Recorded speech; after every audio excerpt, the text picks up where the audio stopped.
स्वागत। पिछली बार राजा मिलिंद ने भिक्खु नागसेन से दुख के कारण को तो समझ लिया था। हाँ बिल्कुल, तृष्णा और अविद्या की बात हुई थी। जी, तो अब उनका अगला सवाल था कि भाई इस दुख से पूरी तरह मतलब जड़ से मुक्ति पाने का मार्ग क्या है, रास्ता क्या है?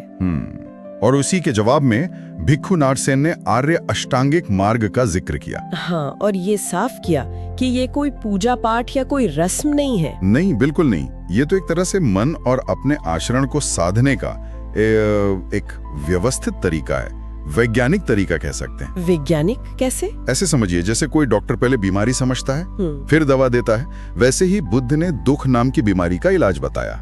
ये 8 अंगों वाला रास्ता। अच्छा, ये सिर्फ मानने की बात नहीं है, ये तो अनुभव करने की, अपने अंदर बदलाव लाने की बात है, एक तरह से आंतरिक जीवन का विज्ञान। ठीक है, तो चलिए इस मार्ग के 8 अंगों को थोड़ा खोल कर समझते हैं। इन्हें 3 मुख्य हिस्सों में बांटा गया है ना? जी हाँ। प्रज्ञा, शील और समाधि। प्रज्ञा यानी सही समझ या विजडम।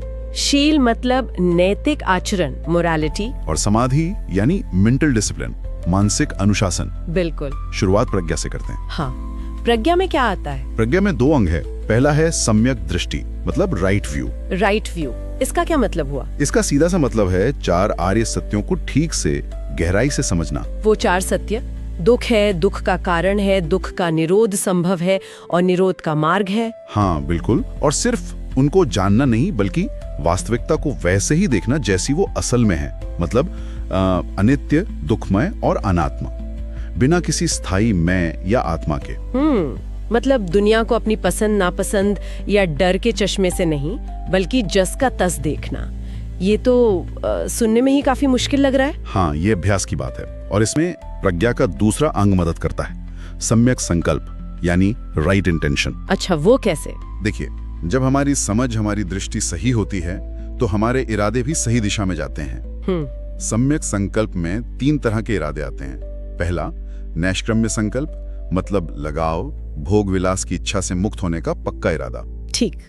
दूसरा, अव्यापात संकल्प यानी गुस्सा, नफरत, दूसरों को नुकसान पहुंचाने के विचार छोड़कर दोस्ती और सद्भावना का इरादा। अच्छा। और तीसरा, अविहिंसा संकल्प, मतलब करुणा का इरादा, किसी को दुख न देना और हो सके तो दूसरों का दुख दूर करने की कोशिश करना। तो सही समझ, दृष्टि से सही इरादे संकल्प बनते हैं। जी। और फिर ये इरादे हमारे रोज के व्यवहार में झलकते हैं, मतलब शील में। एकदम सही कहा आपने। शील जो है वो दूसरा मुख्य स्तंभ है। ये हमारी समझ और इरादों को एक्शन में लाता है रोजमर्रा की जिंदगी में। तो शील में क्या क्या है? शील में पहला अंग है सम्यक वाक, राइट स्पीच। सही वाणी मतलब झूठ बोलने से बचना, किसी की बुराई या चुगली करने से बचना, कड़वी या बेइज्जती करने वाली बातें ना कहना और बेकार की गपशप से भी बचना। हाँ, ये तो है, बातें बहुत असर डालती हैं। बिल्कुल। तो इसके बजाय सच बोलना, विनम्रता से बोलना, जो जरूरी हो वो बोलना और प्रेम से बोलना। ठीक है, वाणी के बाद फिर कर्म। जी। दूसरा अंग है सम्यक कर्म, राइट एक्शन। ये हमारे शारीरिक कामों से जुड़ा है। जैसे हिंसा से बचना, किसी जीव को मारना नहीं, चोरी न करना, मतलब जो चीज हमें दी नहीं गई वो न लेना, और गलत किस्म के यौन आचरण से बचना। इसके बजाय दया, ईमानदारी और जिम्मेदारी से काम करना। समझ गई। और शील में तीसरा भी कुछ है? हाँ, तीसरा है सम्यक आजीविका, राइट लाइवलीहुड, यानी रोजी रोटी कमाने का सही तरीका। बिल्कुल, ऐसा काम करना जिससे किसी को भी प्रत्यक्ष या अप्रत्यक्ष रूप से नुकसान न पहुंचे। तो मतलब जैसे हथियारों का व्यापार या गुलामी या नशीली चीजें बेचना, ये सब नहीं करना। हाँ, या जहर बेचना या मांस का व्यापार, ऐसे कामों से बचना जो दूसरों के लिए हानिकारक हों। ये पक्का करता है कि हमारा जीवन जीने का तरीका भी हमारे नैतिक मूल्यों के साथ मेल खाता हो। तो प्रज्ञा ने सही रास्ता दिखाया, शील ने उस पर सही ढंग से चलना सिखाया, लेकिन मन का क्या? वो तो भागता रहता है, उसे कैसे काबू करें? बहुत अच्छा सवाल। यहीं आता है तीसरा स्तंभ, समाधि यानी मेंटल डिसिप्लिन, मन को साधने का अभ्यास। अच्छा, इसमें क्या है? इसका पहला अंग है सम्यक प्रयास, राइट एफर्ट, सही कोशिश। हाँ, पर ये सिर्फ जोर लगाना नहीं है, ये एक तरह से मन के बगीचे की देखभाल करने जैसा है। इसके 4 हिस्से हैं, 4? कौन कौन से? पहला, मन में बुरे या गलत विचार जैसे गुस्सा, जलन, इनको उठने ही ना देना। दूसरा, अगर उठ जाएं तो उन्हें हटा देना, टिकने ना देना।